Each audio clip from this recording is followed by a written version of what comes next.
This is Youth Unmasking Tactics Podcast.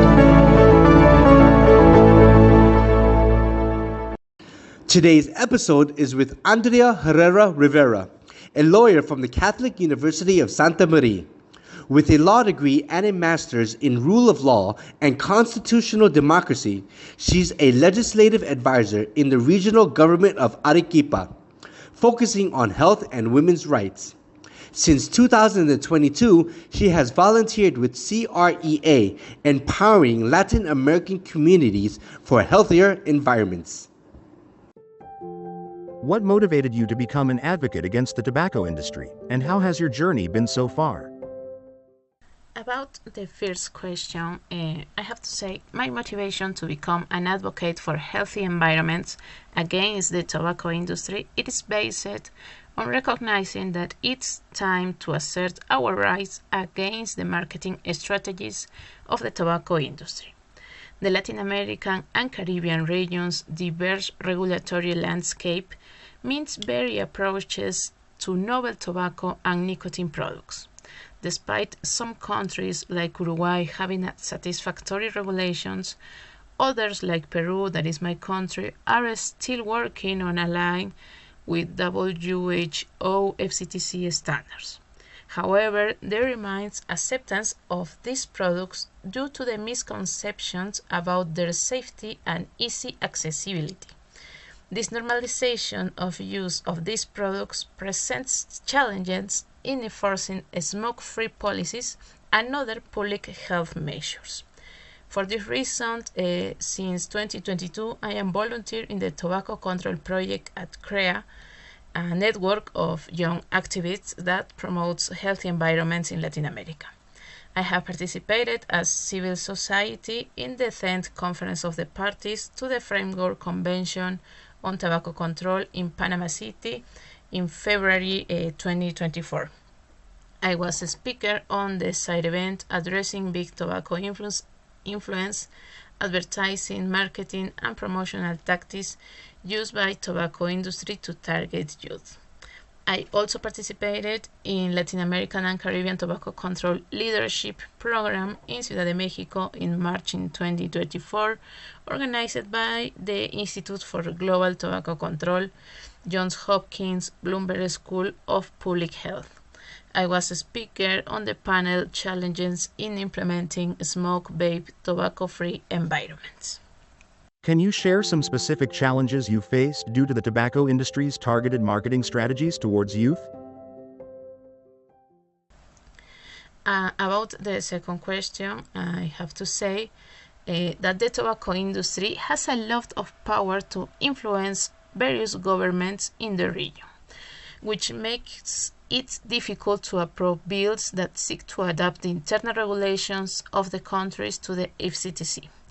Furthermore, these meetings are sometimes not transparent and make it difficult for young people to know about conflicts of interest of their authorities.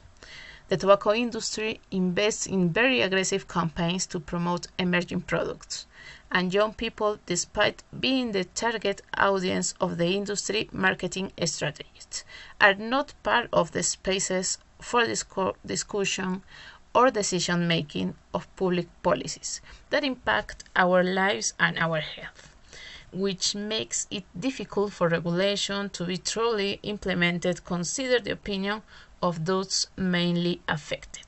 What innovative solutions or campaigns have you and your organization implemented to combat tobacco industry interference? About what innovative solutions or campaigns have you and your organization implemented to combat tobacco industry interference? I have to say about CREA that we are a network of young professional activists promoting healthier environments in Latin America.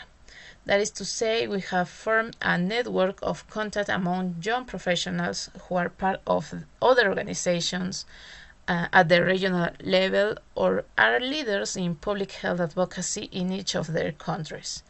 We seek to build a space for and by young people working on promotion, evidence-based public policies free from conflict of interest.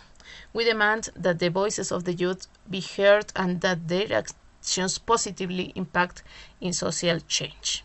Likewise, we aim to communicate relevant information, campaigns, and scientific evidence in a simple, precise manner through unstructured content that is easy to understandable to young audiences.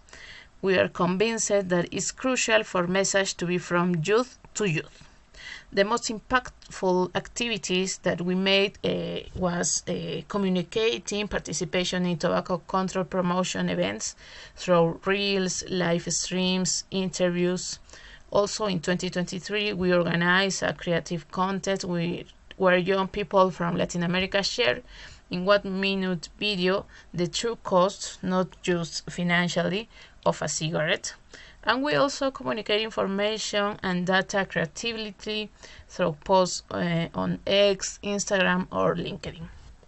How do you believe youth can play a crucial role in shaping future tobacco control policies and promoting a tobacco-free generation?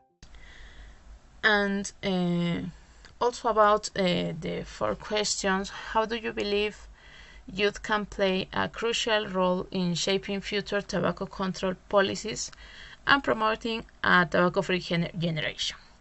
I believe that it's very important for youth to discover for themselves how they are targeted by the tobacco industry.